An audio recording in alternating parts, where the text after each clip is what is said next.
Today is World Wetlands Day, celebrated annually on 2nd February.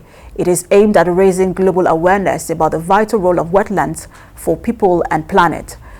This day also marks the date of the adoption of the Convention of Wetlands in 1971 in the Iranian city of Ramsar. A call to take action for wetlands is the focus of this year's campaign. It is an appeal to invest financial, human and political capital to save the world's wetlands from disappearing and to restore those already degraded. This is the first year that the World Wetlands Day will be observed as a United Nations International Day, following its adoption by the General Assembly on the 30th of August 2021 in a resolution co-sponsored by 75 member states. Director Technical Programs, Nigeria Conservation Foundation, Joseph Onoja, joins us now to discuss the World Wetlands Day. Good to have you join us. Thank you very much. Thank you for having me. So I want us to talk about this from the Nigerian perspective, because when we talk about anything related to climate, it almost sounds as if, we don't have such problems in this country. But Nigeria has the third largest wetlands, that's the Niger Delta wetlands. Do we know what the state of those wetlands in the country are and the level of damage that has been done to them? Thank you for having me again. And the Federal Ministry of Environment reports that over 35% of our wetlands have been destroyed or are badly managed as we speak. And as you mentioned, the Niger Delta wetlands is quite very important, and it holds the largest mangrove ecosystem in Africa. I mean, the second largest in Africa, and it's quite important for humans. When we talk about environmental protection, people normally just look at it as if we're just screaming off our head about things that don't really matter.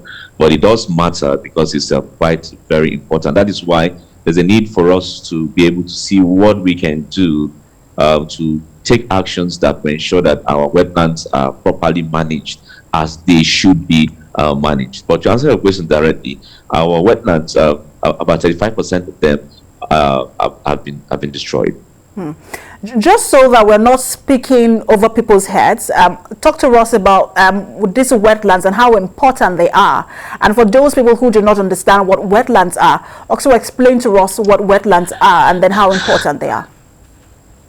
Okay, so let me tell you, wetlands are, some people will refer to it easily as poto, if I'll put it that way, so that we'll be able to understand. Wetlands are areas where it is either inundated every time of the year with water, or it is seasonally inundated with water when it's during the rainy season.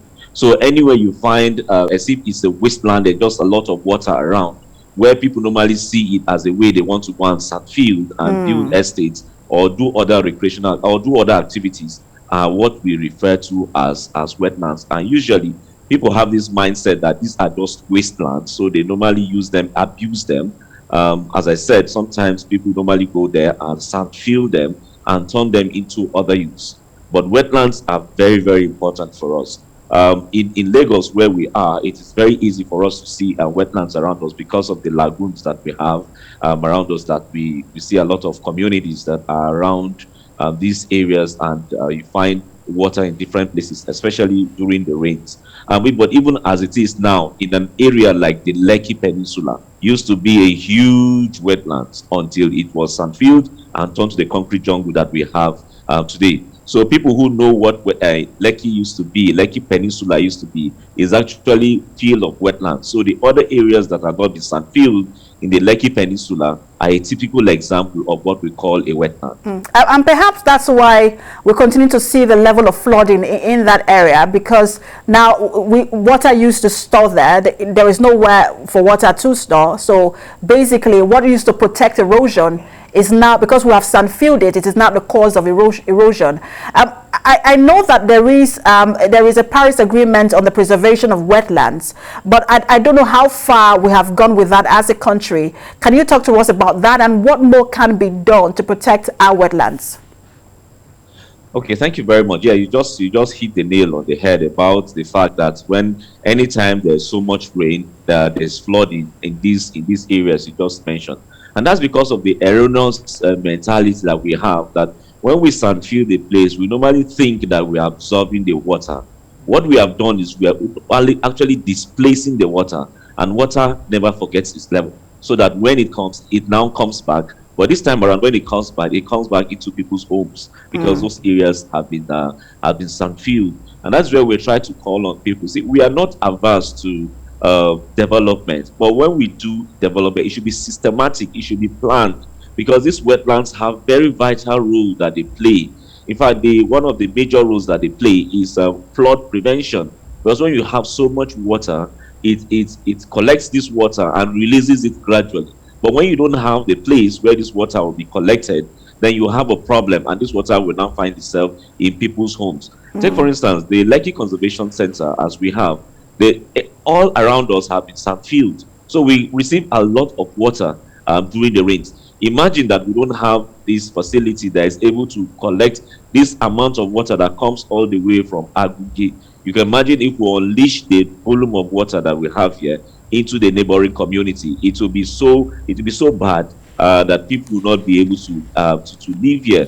But this is kind of the ecosystem service that wetland provides, and that is why we call on everybody, the developers, the government especially, to have a regulatory framework that works, that is being implemented, that is being enforced, to ensure that everybody knows how to manage wetlands. As I said, we are not against development, but when we develop, we should develop in a sustainable way, so that whatever development not at the expense of will others. not be destroyed by water. Absolutely. Thank you so much for talking to us. We hope that authorities are listening, and we can stop this sand-filling, because the more we sand-fill, the more we have flooding problems. Thank you so much for talking to us.